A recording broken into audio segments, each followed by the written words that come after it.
Story 1. I never believed in ghosts or spirits or anything you couldn't eventually explain away with stress or bad wiring. I was always that person, logical, grounded, sometimes to a fault. But there's one thing that happened when I was 15 that still haunts me. Not because I saw a ghost or anything like that, but because I didn't, and that somehow made it worse. We lived in a small 2-bedroom rental on the edge of town, tucked behind a row of gas stations and shut-down businesses, like the place had been forgotten by the rest of the world. The house itself wasn't old, just off. The walls were thin, and sometimes it felt like the whole place was holding its breath. It was a Saturday afternoon in October. I remember because the sky outside looked weird, gray but too bright, like the sun was behind it but couldn't get through. My mom was home, which was rare for a weekend. She usually worked doubles at the hospital, but that day she had the flu, and we were both just kind of hanging around the kitchen.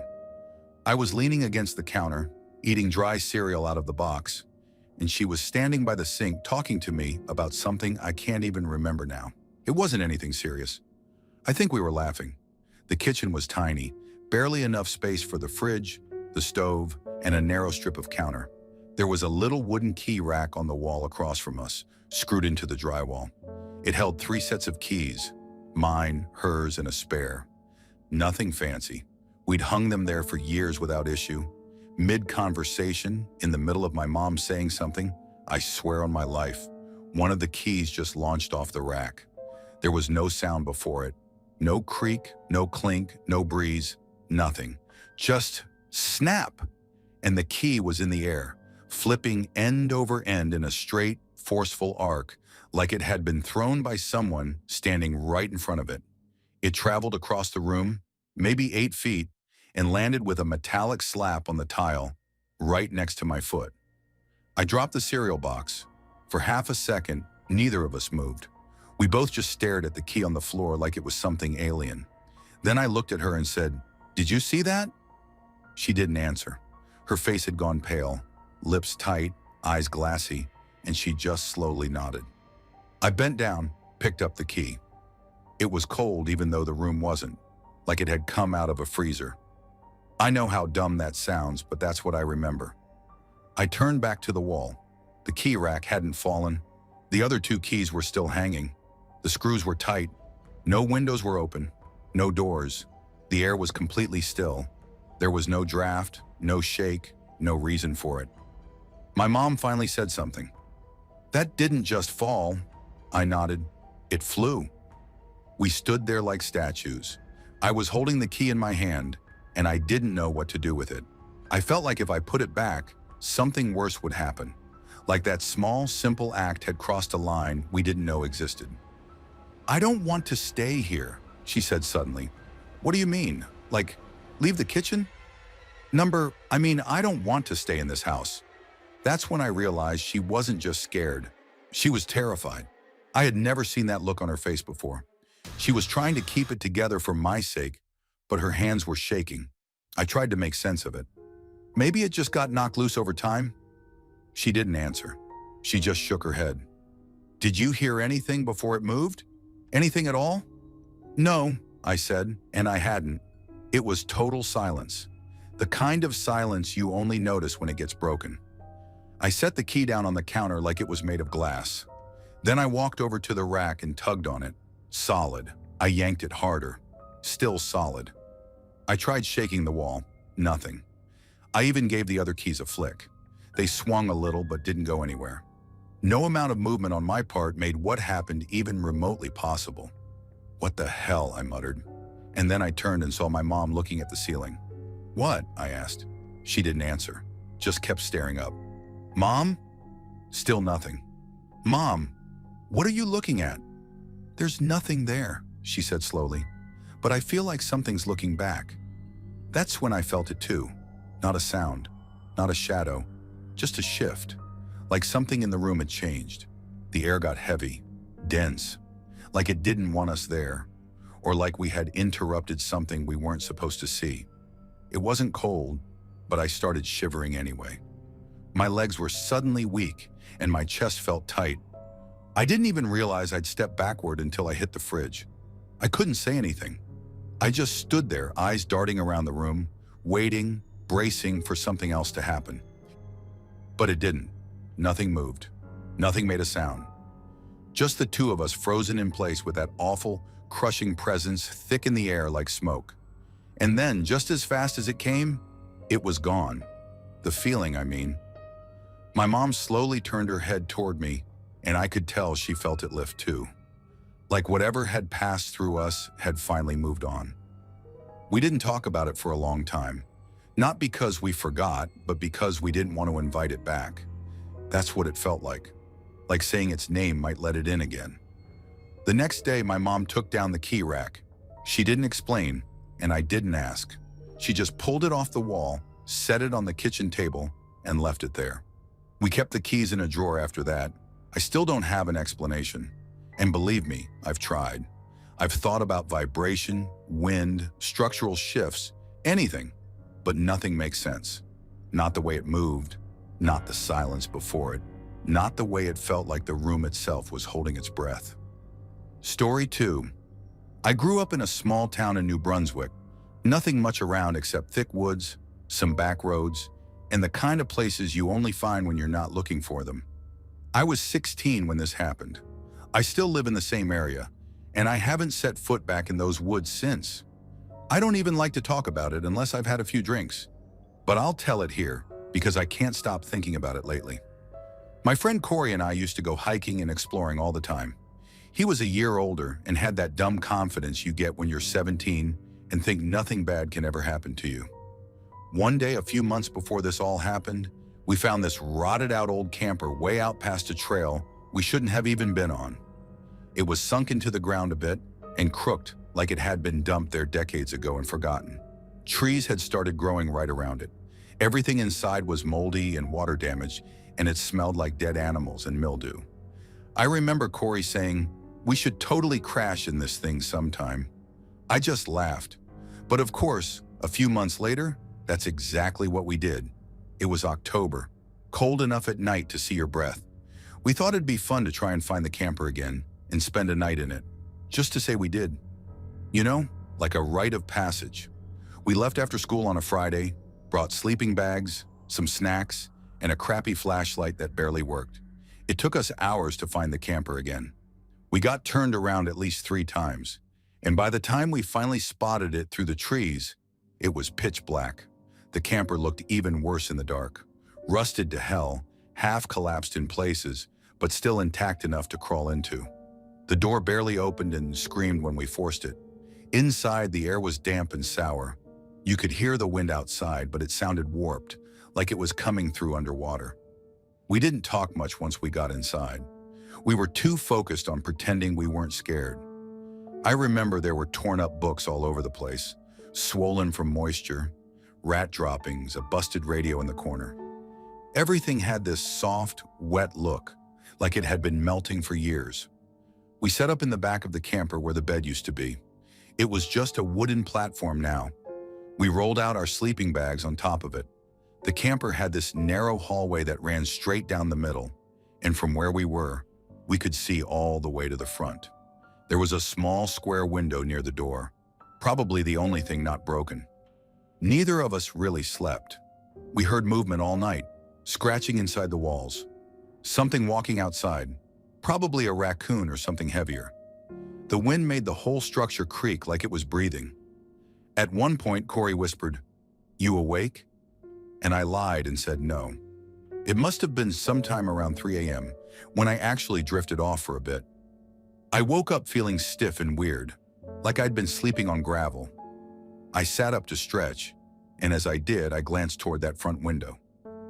That's when I saw him.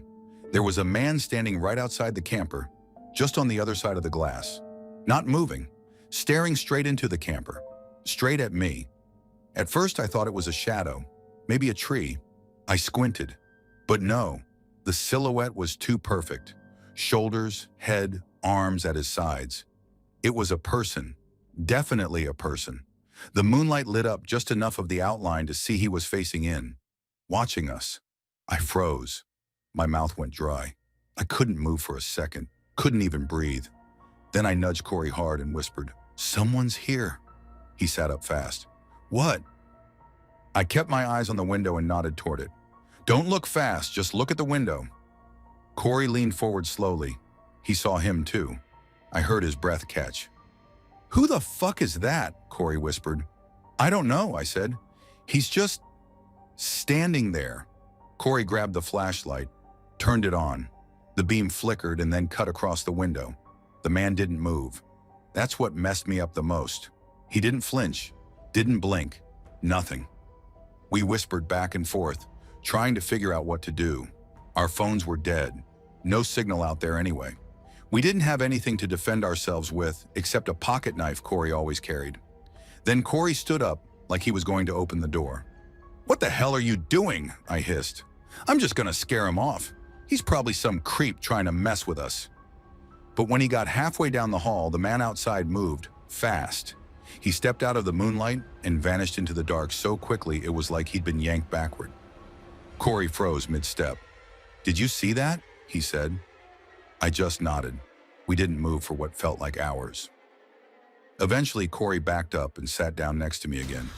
We just sat there, not talking, listening, waiting. Then maybe 10 minutes later, we heard something crawl onto the roof. Not walk, not climb, drag itself. You could hear its weight shifting, like something pulling itself across metal with slow, jerking movements. The roof groaned and popped under the pressure. We didn't speak. We didn't even look at each other. The dragging sound moved across the roof, stopped above us, then shifted again toward the front of the camper, right above the hallway. Then, bang! Something slammed hard against the roof, right above the door, like it was trying to break in. Then nothing. Dead silence. We sat there frozen until the sky started to lighten. When we finally got the nerve to leave, we burst out of that camper and ran. We didn't look around, didn't stop. We ran until we hit the road and didn't talk until we were back in Corey's driveway. Story 3. It was an old rental in Laguna Beach, tucked into a weird little side street not far from the cliffs. My wife and I had just gotten married, and the place was dirt cheap for the area. That should have been the first red flag. The second was the layout. Nothing made sense. The house had been patched together over decades. Add-ons on top of add-ons, like someone built it drunk with whatever materials they had lying around. I used to joke it felt more like a maze than a house. We didn't know much about its history when we moved in. Only later did a neighbor tell us it used to be a speakeasy in the 20s, then a brothel, then apparently a way station for smuggling people across the border. I didn't care. Rent was rent, and we were barely scraping by. The thing happened maybe 4 months after we moved in. My wife and I had a fight that morning. I honestly don't remember what it was about. One of those stupid early marriage kind of arguments. She grabbed her keys and said, "I'm getting coffee," and slammed the door on her way out. So I was alone. I went back to the bedroom and started picking up some laundry off the floor, trying to cool down. That's when I noticed it. There was a weird flicker of motion in my peripheral vision. The bedroom I was in looked directly across a short hallway, through a bathroom, and into another hallway on the other side. I could see straight through thanks to the strange layout. And down that far hallway, just past the bathroom, I saw something. At first I thought it was a trick of the light, a shadow maybe, but it moved. I turned to look directly, and that's when I saw it clearly. There was a figure standing in the hall, about 3 feet tall, maybe less. Not a child. It wasn't shaped like a child. It wasn't even fully shaped like a person. It was hard to explain. Imagine if someone scribbled a human form in black ink, like they were trying to draw a person really fast, and the lines kept moving, buzzing, vibrating. The way electricity crackles, it looked like that, like black static in the shape of something vaguely human. I didn't react at first. I just stood there confused. My brain didn't know how to file what I was seeing. It didn't make sense. There was no sound, no footsteps, no breath.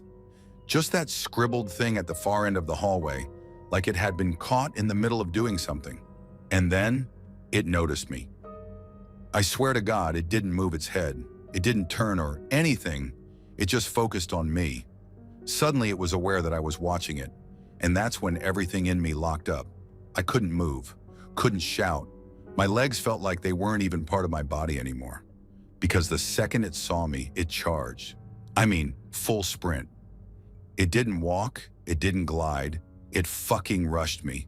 That weird black scribble of a thing flew down the hallway, straight through the bathroom. That's when the door slammed shut. Loud, violent. Like someone had kicked it closed. It was the door to the bathroom, right between me and the thing. It slammed so hard the frame rattled. That's when I screamed. I don't even remember deciding to. It just came out of me, a full, high-pitched, panicked yell. I screamed my wife's name without thinking. Megan! Over and over, even though I knew she wasn't home. I backed up to the far wall and didn't take my eyes off that bathroom door. I waited. Nothing. No footsteps. No more movement. Just silence. That was somehow worse. After maybe 10 seconds, maybe 30, I don't know, I bolted, straight out the front door. I ran into the daylight, barefoot, didn't even grab my phone. Just stood outside in the sun, gasping, trying not to cry. I waited out there until Megan came back. She pulled up and saw me in the driveway, white as a sheet. "What the hell happened?" she asked. I didn't know how to explain. I still don't. I told her someone was in the house. That was the best I could do. She didn't believe me until I made her go in first. She opened the bathroom door and, of course, no one. Nothing. Just the same crappy mismatched tile and old mirror we always hated. There wasn't even a draft to explain the door slamming. We didn't talk about it after that. Story 4. I'm not someone who scares easy. Grew up in Western Pennsylvania, in a creaky old farmhouse, used to the wind pushing doors open and shadows stretching wrong in the headlights. But what happened to me in that university office? Man, I still can't make sense of it. This was at the college where I did both my undergrad and my PhD. It wasn't a huge place, more of a close-knit campus. You start recognizing faces fast, and some people just stick in your head, like Jen. Jennifer taught a class I had early on, reading in the content area. She had that rare way of reading aloud that made you forget you were in a classroom. Just sucked you right in. She read us the Giver one chapter a week, and by the end, even the athletes in the back row were leaning forward. She had short, dark hair, always wore these worn cardigans, and there was something peaceful about her. Not soft exactly, just sincere. Anyway, a few years pass. Jen moves on to South Carolina to teach. I'm deep in my PhD now, back in the same building, using the same grad student office she used to work in. One of those fishbowl-style rooms, 10 desks, half walls, glass windows on all sides, tucked inside a bigger suite of locked faculty offices. The lights inside were motion activated. If you stayed still too long, they'd click off until you moved again. We heard about her death in a group email. Her boyfriend murdered her. Just like that, it shook everyone. Even the faculty cried. Some of the literacy folks left class early that day. One of my classmates punched a wall in the bathroom. It felt wrong, like the world had stuttered. So 3 or 4 days after the funeral, her family brought the body home. I had an early meeting with my advisor and figured I'd hole up in the office to prep. I got to the building around 6:45 a.m. It was dead quiet, not even the janitor around yet. That early, the main door was still unlocked, but the suite with the grad offices needed a code. I was halfway down the hallway, walking past the faculty offices, the ones with windows that looked into the suite, when I saw someone inside. It was a woman, short, dark hair, gray cardigan, walking calmly from one end of the suite to the other. At first, I didn't even think anything of it. Maybe someone got in early, but I stopped. The lights. They didn't flick on. Those motion lights are sensitive as hell. I've had them turn on just from shifting in my chair. But this woman walked across the room, clear as day, and the lights stayed off. No flicker, no hum, nothing. I stood frozen in the hallway, eyes pressed against the glass, trying to follow where she'd gone. She moved past the kitchenette toward the back where Jen's old desk used to be. Then, nothing. Just gone. My stomach flipped, but I forced myself to swipe in with the code. The door clicked. I stepped inside. The second I crossed the threshold, the motion sensors kicked in and the lights popped on all at once. I walked slowly across the suite, toward where I'd seen her. I didn't call out. I don't know why. Maybe I didn't want a response. There was no one. I checked every corner, every office. Empty. Nobody had signed in that morning, and nothing was out of place except at Jen's old desk, the chair was turned out like someone had just stood up. That chair hadn't been used in years. Nobody sat there anymore, out of respect. A little post-it was stuck to the monitor. Jen, with a smiley face someone had drawn back when she was still here. I reached out to touch it. Don't know why, habit maybe, and my hand stopped inches away. It was ice cold, not the air around it, the post-it itself. Like it had just been pulled from a freezer. I yanked my hand back without thinking. Every hair on my arm was standing up. I stepped away and backed out of the suite without turning my back on that desk. I sat in the hallway until someone else came in around 7:30. Didn't say a word, didn't tell anyone for days, but I know what I saw. There was no one else in that building. I know those lights, I know how they work. And I saw her. Same walk, same hair, same cardigan she used to wear when she read The Giver out loud. But she didn't trigger the lights. And the worst part? When I told one of Jen's old office mates about it, just in passing like, ever get that weird feeling she's still around? They didn't laugh. They said, you saw her too? I didn't ask them to explain. I packed up my stuff, moved to the shared psychology office down the hall, and I never went back into that suite again. Not once. Story 5. I grew up in a small Arctic town, one of those places that doesn't really exist on most maps. Cold, dark, quiet. Winters outlast everything. The sun barely shows its face, so you get used to living under the stars. That's just life up here. My name's Tyler. I was 17 when this happened. I don't tell people about it anymore, because I don't like the way they look at me afterward. But I swear, I'm not crazy. Back then, I had this thing where I'd sneak out late, take my dad's snowmobile, and just drive into the hills to watch the sky. Something about the silence out there made everything feel clearer. The hum of town disappeared, and all that was left was snow and space. That night, it wasn't even supposed to be anything special. No meteor showers, no weird aurora spikes, nothing. Just stars and cold air. I didn't ask to take the snowmobile, just grabbed it, suited up, and drove out around midnight. I went further than usual, maybe 5-6 kilometers past town, into this patch of open snow between two low ridges. Turned the engine off, laid back against my pack, and just stared up. Normal stuff. Satellites, some green ripples in the sky. Quiet. Then I heard it. A click. Just one, like a fingernail tapping glass. I ignored it, assuming it was the engine cooling down. But then it happened again. Click, click, click. Then a pause. Then faster. Not loud, but sharp, like metal tapping bone. I sat up. There was nothing around me. No wind, no trees. The sound wasn't coming from behind or to the sides. It was coming from above. I looked up. Everything looked the same at first. Aurora fading in and out, stars twinkling like always. But then I noticed them. 3 dots. Way up there. Bright white and evenly spaced. Not stars, not satellites. They weren't moving, just glowing, slowly getting brighter. The clicking kept pace with the brightness. Click, click, click. Closer now. I stood up. I thought maybe it was a drone from the mine or something, though deep down I knew it wasn't. Then the sound changed. It got inside my head. Have you ever heard something with your bones? Like it bypasses your ears and just starts rattling your skull? That's what it felt like. The clicking went from pen taps to billiard balls smashing together in my brain.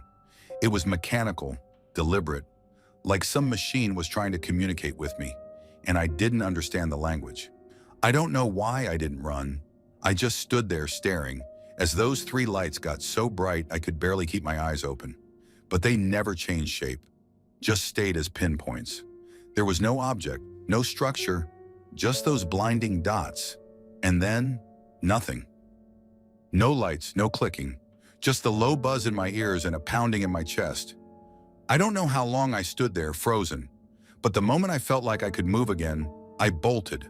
Jumped on the snowmobile and tried to start it. The engine didn't want to turn over. For a second, I thought I was stranded. I actually screamed, like a full panicked scream. Then it sputtered to life, and I took off, faster than I'd ever driven before, tearing through snow like something was chasing me. When I got back to the house, I noticed something was off immediately. The lights were off, all of them. I figured maybe my parents had gone to bed early, which was weird but not impossible. I opened the outer door quietly, kicked off my boots, peeled off the frosted-over suit. My legs felt stiff, like I'd been standing still for hours. I slipped inside and nothing. No noise. The house felt wrong, like walking into a place where nobody had lived in years. But it smelled the same. Same rug. Same burnt coffee scent in the kitchen. Just dead silence.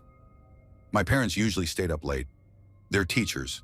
They'd grade papers, watch TV, but not that night. I went straight to my room, pulled the covers up, and tried to steady my breathing. That's when I checked my phone. I'd left the house a little before 11 p.m. It was 6:03 a.m. I had been out there, staring at those lights, for nearly 7 hours. But I swear to you, it felt like 20 minutes, maybe 30. I didn't sleep. I just lay there under the covers, eyes wide, checking the window every few seconds like something was going to be there. I didn't even hear my parents get up. I just pretended I'd slept in. I didn't tell anyone. What would I say? Hey, Mom, Dad, your snowmobile's fine, but I lost 6 hours staring at something that made my brain feel like it was breaking in half. I kept it to myself. I never took the snowmobile out at night again. Not even once. Story 6, I didn't want to move in, honestly. It was my best friend Katie's idea. Rent was cheap, and she was all excited about finally having a place without roommates. Me? I felt weird about the house the second we stepped inside. It was one of those older one-stories with narrow hallways and wood paneling in the living room.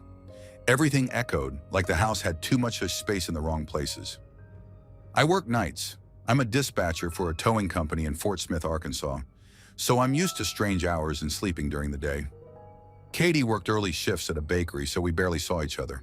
It was quiet, too quiet sometimes. The first time I noticed the music, I thought it was just something outside. I was brushing my teeth about to crash after a long shift, and I heard it. Faint, like it was coming from the floorboards. No lyrics, no melody I recognized. Just old, hollow-sounding music, like someone was playing a warped record 2 rooms away.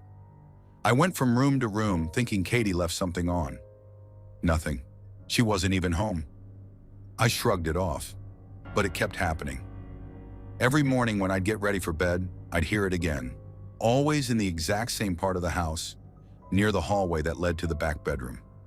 I tried to record it once, but my phone didn't pick anything up. It was too faint, or maybe it just wasn't there in the way sound normally is. Katie never heard it, but she believed me. Kind of. She'd just say, "That house gives me the creeps too," and change the subject. One night I decided to sleep in the back bedroom. I don't know why. I think I just wanted to prove something to myself. I brought my pillow and a spare blanket and lay on the floor. The music was louder in there, still faint, but clearer, like it was coming from the wall. I don't remember falling asleep, but I remember the dream. There were people standing in a crowd, all of them packed into this huge gray room, but they didn't have faces, just these smudged ovals where their features should be. And right in front of them stood a little boy, maybe 6 or 7 years old, just staring at me. I couldn't move. I couldn't talk. He didn't say anything either, but he raised his hand and pointed behind me. When I turned around in the dream, there was nothing, just a black void humming with that same music. I woke up freezing, and the bedroom smelled like smoke. Not fire smoke, cigarette smoke, stale like someone had been sitting there for hours just chain smoking. The window was shut, no ashtray, neither of us smoked. I didn't sleep the rest of the day. I couldn't. A week later, Katie's aunt brought over her old ghost hunting gear. She's one of those paranormal types, always posting pictures of orbs and using apps that spit out random words. I didn't really care, but I let her set up a camera in the hallway. I just wanted to shut them up. She called me that night in the middle of my shift. "I think you need to come home," she said. I told my supervisor I had a family emergency and sped back. When I got there, her aunt was waiting with her laptop open. The video was just our boring hallway at first. Nothing moved. But around 3 a.m., something happened. The camera, which had been sitting on a little tripod on the hallway table, suddenly spun. Not once. It spun in perfect, slow circles. 1, 2, 3 full rotations over about 15 seconds. Then it stopped, dead still. That same second, the porch light turned on. We never had it set on a timer. It didn't have a motion sensor either. It was just a normal switch light.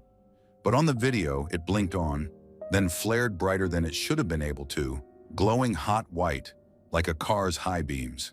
It stayed like that for 5 seconds. Then it faded out. No flicker. Just gone. We watched it 3 times. None of us said a word. I didn't sleep at home for a few days after that. I crashed on Katie's couch at her boyfriend's apartment. When I finally came back, I didn't hear the music anymore. Not right away. But a few weeks later, I was back on my normal schedule. I got home around 6:30 a.m., tossed my keys on the counter, and stood in the kitchen drinking orange juice straight from the bottle. That's when I heard it again. The music. It was clearer this time. Not louder, but closer, like someone had turned up the bass or moved the speaker near the vent. Still no words, just that same slow, distorted tune. I could feel it in my chest. I grabbed a chair and stood on it, pressing my ear against the kitchen air vent. It was coming from in there. The sound wasn't moving through the air. It was inside the duct, inside the walls. I called Katie, told her I wasn't staying there anymore. She didn't argue. I packed 2 bags and left that afternoon. I don't know what made me stop before walking out the door. Maybe some part of me didn't want to leave it unfinished. I stood in the hallway right where the camera had spun and whispered, "What do you want?" I didn't expect anything. I didn't even expect an answer. But I got one. The music stopped. It cut off like someone had yanked the power cord. And in that dead silence, I heard something behind the wall. Not music, not voices. Scratching, not loud, but deliberate. Right against the drywall. Long and slow, like fingernails tracing letters. I stood there frozen, listening to the scratches form a shape I couldn't see. I don't know how long I waited, but eventually I bolted. I didn't even lock the door. I never went back. Katie moved out 2 weeks later, said she started getting sleep paralysis and couldn't take it anymore. I've lived in 3 different places since then, and nothing's followed me. Story 7. I wasn't even supposed to be on duty that night. Mendez called out, so they stuck me with CQ last minute. Company headquarters, Baumholder, Germany. The building was ancient, probably Cold War era, maybe older. Looked like a prison from the outside. Brick walls stained black with age, slit windows and that reeking hallway smell that never changed no matter how much bleach we dumped on it. It was winter. February, I think. Snow outside, quiet. Everything dead silent except for the occasional hum of the radiators and wind pressing against the window panes. The duty desk was right by the entrance. Just a desk, a landline phone, and a binder full of nothing important. My runner had gone to the barracks to grab something and hadn't come back for nearly an hour. That's when I started hearing the sounds. I figured the guys were messing with me. I was new to the company, fresh out of AIT, still learning the ropes. The NCOs liked playing jokes, especially when someone had night duty. I'd heard all the rumors. Supposed ghost upstairs, a soldier who hanged himself back in the 80s. Someone shot themselves in one of the offices. Classic military ghost stories, you know? So when I heard what sounded like a broom scraping down the upstairs hallway, slow, long drags, I rolled my eyes. "All right," I said out loud. "Real funny, guys." But no one answered, no footsteps. Just that slow, shuffling sound moving across the ceiling above me, like someone was cleaning at 2 in the goddamn morning. Then came the voices, muffled at first. 2 people, maybe 3. Couldn't make out the words at first, just the rhythm of conversation. But then one voice stood out, clear, calm, male, speaking German. And I'm telling you, I don't speak German, barely picked up anything besides hello and guten Tag. But somehow, in that moment, I understood what he said. Ursidons. He sees us. The second I heard that, I stood up. My chair rolled back and hit the wall behind me. I stared up at the ceiling. The voices went silent. That scraping broom sound stopped instantly. Nothing but the wind again. I stepped outside. Figured maybe someone had parked in the back lot and snuck in through the motor pool side. Walked around the building. No cars, no footprints in the snow. Just mine. And the front door had been in my line of sight the whole time. No one had come in or out. I went back inside, shut the door and stood there for a second, just listening. Nothing. But then this smell hit me. Cigarette smoke. Stale. Like someone had been chain smoking in a closed room for hours, and it was coming from upstairs. Problem is, nobody smokes in the building. That's a big deal here, and you can't even light up without it setting off the fire sensors. I grabbed my flashlight, checked the phone line. It was still working. I didn't want to call the staff duty desk and get clowned, so I figured I'd take a quick look upstairs myself, just to prove it was nothing. The stairwell was pitch black. My flashlight flickered when I turned it on, but eventually steadied. I took the stairs slow. Halfway up, I could hear it again. Someone moving. Only this time it sounded closer, right at the top of the stairs. I froze. "Hello?" I called out. No answer. When I hit the top, I aimed my light down the hallway. Nothing. Empty. Just that same awful smoke stench, thick in the air. I walked past the first office door. It was slightly open. I pushed it. Nobody inside. I checked the next one. Empty. Then I came to the last door on the left. The commander's office. Closed. Now here's the part I still can't wrap my head around. As I got closer, I could see light coming from under the door, like someone was in there with the lights on. I put my ear to the door, and I heard breathing. Not loud, just slow, steady breathing, like someone was sitting at the desk on the other side waiting. I knocked once. The breathing stopped. I waited a few seconds, then I turned the knob. It was unlocked. I pushed the door open. The light was on, but the overhead was off. Only the desk lamp was lit, tilted down like someone had just been working there. The chair behind the desk was swaying slightly, like it had just been pushed, and the ashtray on the desk was full. Overflowing, actually. Dozens of butts, crushed and bent, and still warm. One of them even had a faint trail of smoke still rising from it. But there was no one in the room. No windows were open. No sign of anyone coming or going. I checked every inch. Nothing. That's when I noticed something scratched into the top of the desk, right near the ashtray. A name. Feldwebel Kruger. I didn't recognize it. Thought maybe it was graffiti from some drunk soldier years ago. But something about it gave me a weird chill. I turned around to leave. That's when the door slammed shut behind me. Not drifted, slammed. Hard enough to shake the picture frames on the wall. I spun around, yanked the door open. No one there. Hallway empty. I bolted down the stairs 2 at a time. Didn't even look back. When I got back to the duty desk, the runner was just walking back in, holding a Burger King bag. "Where the hell you been?" I asked. He shrugged. "PX was closed. Had to hit the gate." Then he sniffed. "You smoking up there?" I didn't answer. Just sat down, shaking. Couldn't stop staring at the stairwell. I didn't go back up for the rest of the night. Lights on, door locked, radio loud. Next day, I asked First Sergeant if anyone named Kruger ever worked in the building. He didn't say anything at first, just looked at me for a long time.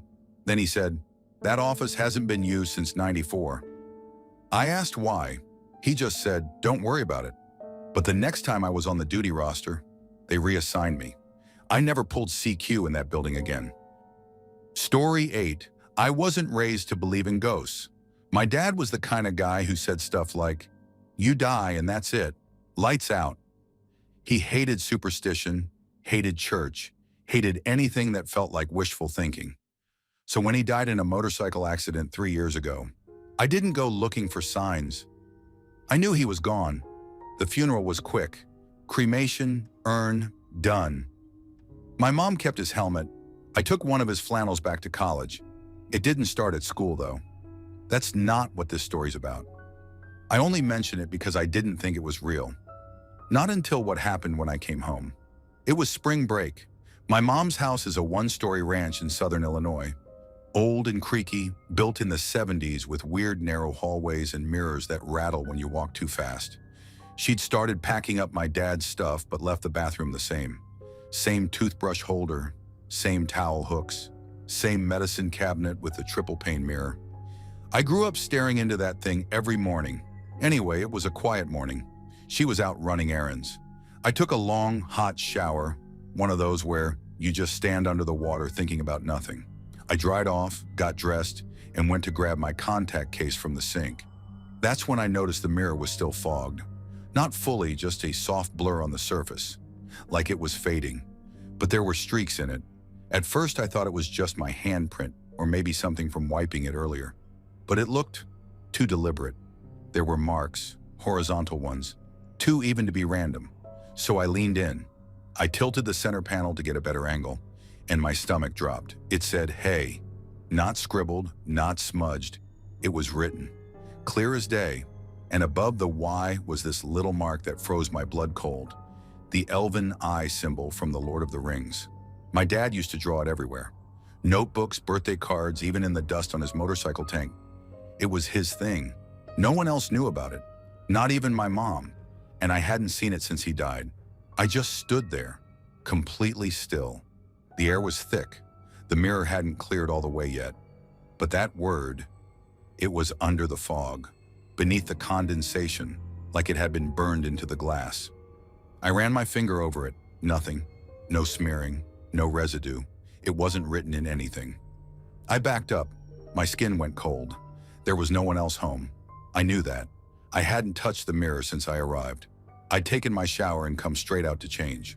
My mom wasn't the kind of person who'd try to send a message. And even if she was, she'd never have known about that symbol. I stared at it for what felt like 10 minutes. Just that word. Hey, like someone trying to get your attention. Casual, familiar. Like something my dad would say if I walked into the garage while he was working. He'd say, "Hey kid," and not even look up. And then I remembered something. About a week before I came home, I'd been messing around in my dorm and cracked open a glow stick. The stuff inside splattered on my mirror and left these bright specks. Annoying to clean, but some of it must have been on my hand when I touched the mirror at home, because I could see faint little dots. Glow stick residue scattered across the bathroom glass. The weird thing? They were on top of the writing. I stepped closer.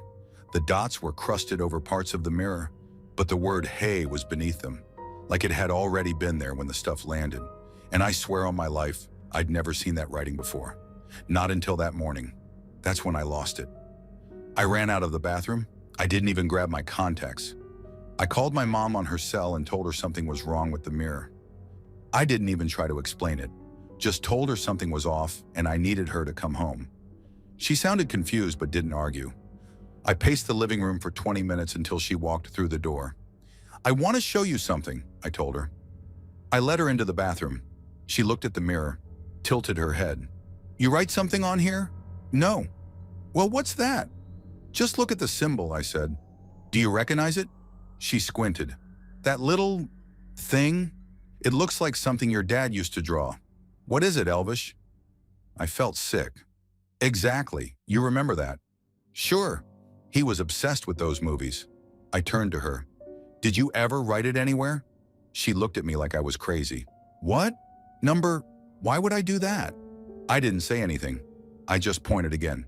"It's under the fog, Mom. It's not written on the mirror. It's in it." She touched it, wiped her finger across it. Nothing moved. That night I didn't sleep. I just lay there staring at the ceiling, trying to logic my way out of it. Maybe it was a trick of the light. Maybe my brain was filling in shapes. Maybe someone had written it months ago and it just reappeared. But none of that explained the glow stick splatters. None of that explained how it was under them. The next morning, my mom and I took the mirror off the wall. I didn't want it getting cleaned or accidentally ruined. It's still in her attic, wrapped in a blanket. I don't tell people about this. Not really. A few friends, maybe. I didn't see a ghost. I didn't hear a voice. I didn't get haunted. It was just that one thing, that one message, and then nothing. But it felt like a punch to the chest. Like my dad found a way, some way to say something. Something small, something human. Just hey. I haven't seen anything since. No more messages, no dreams, no signs. Story 9. I'm not into paranormal crap, never have been. I grew up in northern Michigan, where if something weird happens, you blame it on the cold, the wind, or being overtired. That's how my sister and I made sense of most things. But there's one night I can't rationalize, and it's haunted me for 10 years. I've never told anyone about it, not really, not in detail, because once you say something out loud, it's real. And I don't want this to be real. It was late September, just starting to get cold enough to see your breath at night. My sister Ellie and I were walking back from a gas station near the edge of town. A small place, only a few blocks of anything resembling a downtown. We'd done this 100 times before. Grab snacks, talk shit, walk the long way home to avoid going back to Mom's place too fast. We were on that stretch of Maple Road, quiet, dim, that weird part between the neighborhoods where houses start thinning out and there's just woods on either side. There's this warped chain-link fence on the left that always rattled in the wind. I remember because Ellie always made a face when we passed it, like it creeped her out. We just walked by it when everything went strange. I don't know how to explain it without sounding nuts, but we were talking about something dumb, probably school drama, and then suddenly we were back. Not back like remembering something, physically back. 200 feet, easy, right before the fence, like the last 20 seconds just never happened. It was the feeling that hit me first, like stepping off an escalator that isn't moving. My stomach dropped and everything felt a little wrong. My first instinct was to think I blacked out or glitched or something, but then Ellie stopped walking. She turned to me, eyes wide, and said, "What just happened?" My blood went cold, not because she asked, but because she said exactly what I was thinking. The same words. I didn't answer. I couldn't. We just stared at each other for a second. I looked down at my feet. Same sidewalk. Same little crack in the concrete I'd stepped over already. I looked up. There was the chain link fence again. "I thought we passed this already," I said, barely whispering. "We did," she snapped. "I swear to God, we already walked by this." We both turned around, half expecting to see, I don't know what, ourselves maybe. The road behind us was empty, just darkness and pavement and the dull orange streetlights. It looked the same, but it didn't feel the same. The air felt heavier. The wind had stopped, dead still. I couldn't even hear crickets anymore. We stood there frozen, and I could tell Ellie was waiting for me to come up with some kind of explanation, but my brain was just stuck, like trying to wake up from a dream, but every time you blink, you're still there. I said, "Let's just keep walking." She didn't argue. We walked again, past the fence for the second time, slower now. This time we both kept our eyes peeled. My heart was hammering the whole way. When we passed the spot where we had first noticed the glitch, we didn't say anything. We just looked at each other again, still fine, still moving forward. But that sense of unease didn't go away. A few steps later, I stopped. Something about the shadows ahead didn't look right. The trees looked off, like their shapes weren't the same as before. The branches were twisted in slightly different ways. I know that sounds like nothing, but it was just enough to feel wrong, like a set someone tried to rebuild from memory, but got all the little details wrong. Ellie tugged on my sleeve. "Let's go back," she whispered. "Please, something's wrong here." We turned around to head back the way we came, and the fence was gone. Gone. It had been there 2 seconds ago. Now it was just more woods, trees, nothing but dark, silent trees on both sides. "No," I muttered. "No, no, no." Ellie was already walking faster. I followed. We didn't run, but we were close to it, not speaking, just moving. A few minutes passed, longer maybe, and we saw it. Lights, a car, civilization, the intersection near Pine Street. We practically sprinted once we saw it, like kids running from something invisible. We didn't stop until we were back under the glow of real, familiar streetlights. Neither of us said a word until we got home. Mom was watching TV. Everything was normal, but we weren't. The next day, I asked Ellie again if she remembered it. She looked at me and just said, "Don't talk about it." That was it. She never mentioned it again. A few years ago, I tried looking into things like time loops, missing time, glitches, whatever. Most of it sounded like science fiction garbage. But the thing that stuck with me was how some people described the feeling before it happened, like a ripple or static in the air. That's what I felt. Not a sound, not a vision, just something off, seconds before we were yanked backward like someone hit rewind. And here's the part that keeps me up at night. Sometimes I wonder if we really made it back. We never walked that way again. We never even talked about walking at night after that. And story 10, we live in a quiet apartment on the east side of Columbus, Ohio. Nothing weird ever happened there. No cold spots, no creaky floorboards, no eerie whispers in the night. Just regular life. I work in IT, my wife teaches elementary school, and we both like our sleep. That's what makes this whole thing so disturbing. It wasn't a ghost sighting or some creepy shadow. It was worse. It was real, and it should have been impossible. I've always been a heavy sleeper. Always. As a teenager, my mom used to dump water on me just to get me out of bed. It's not insomnia or anything.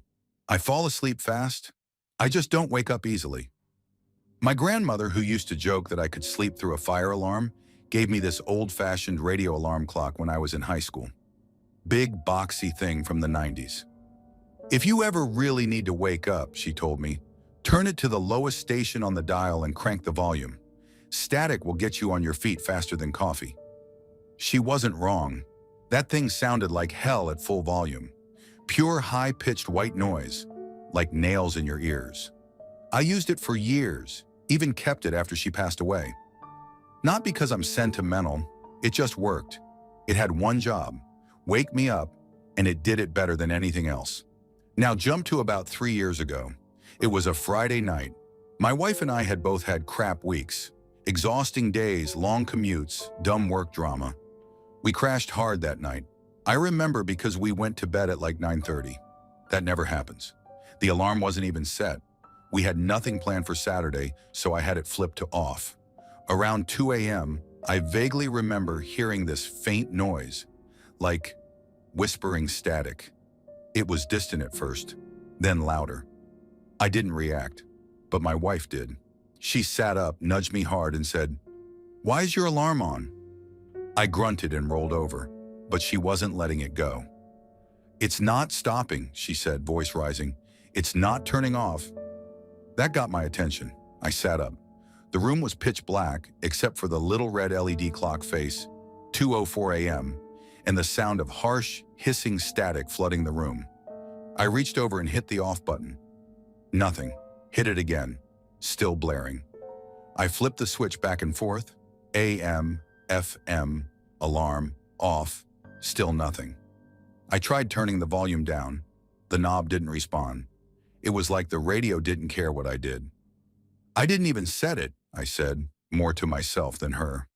"It's seriously not stopping," she said, climbing out of bed, clearly freaked. I tried unplugging it, and finally, the sound cut off. "Jesus," I muttered, setting it down on the nightstand. "Guess it's finally dying." My wife didn't look convinced, but she got back under the covers. I shrugged it off. Things break. Maybe it shorted out or whatever. We tried to get back to sleep. Maybe 15 minutes passed. I was just drifting off when it came back. Blasting. Full volume. No lights. No clock. Just that horrible shrieking static again, like it had never been unplugged. But it was unplugged. I sat bolt upright. My wife screamed and fell out of bed. I swear to God the damn thing was unplugged. I held the cord in my hand. It wasn't even in the outlet, and it was still going, screaming. I don't know how to describe the sound. It wasn't normal radio static. There were tones in it, voices, whispers. I don't know, but it wasn't just white noise anymore. My hands were shaking. I grabbed it, flipped it upside down like an idiot, trying to find a battery slot or something. Nothing. Just the power cord. That's it. No backup battery, no power at all. And it was still making noise. My wife was yelling, "Turn it off! Turn it off!" But I couldn't. I couldn't stop it. Then, this is the part that still makes my skin crawl, it changed stations.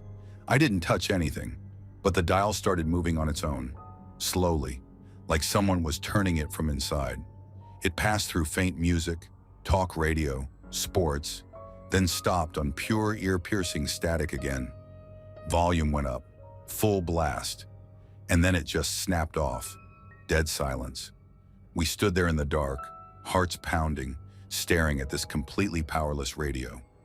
I put it down slowly and stepped back like it was going to bite me. No clock, no lights, no hum, nothing. It was just a cold, dead piece of plastic.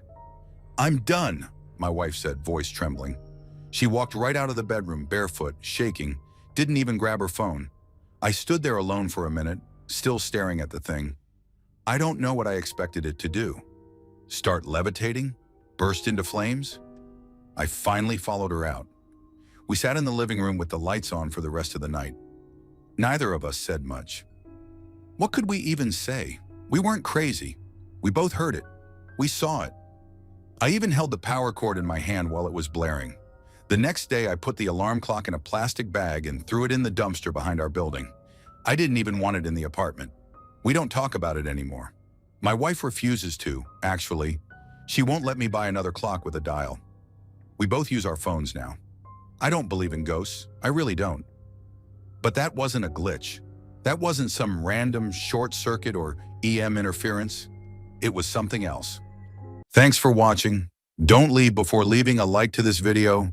Also hit the subscribe button to support my work. And as always, have a horrific nightmare, my dear.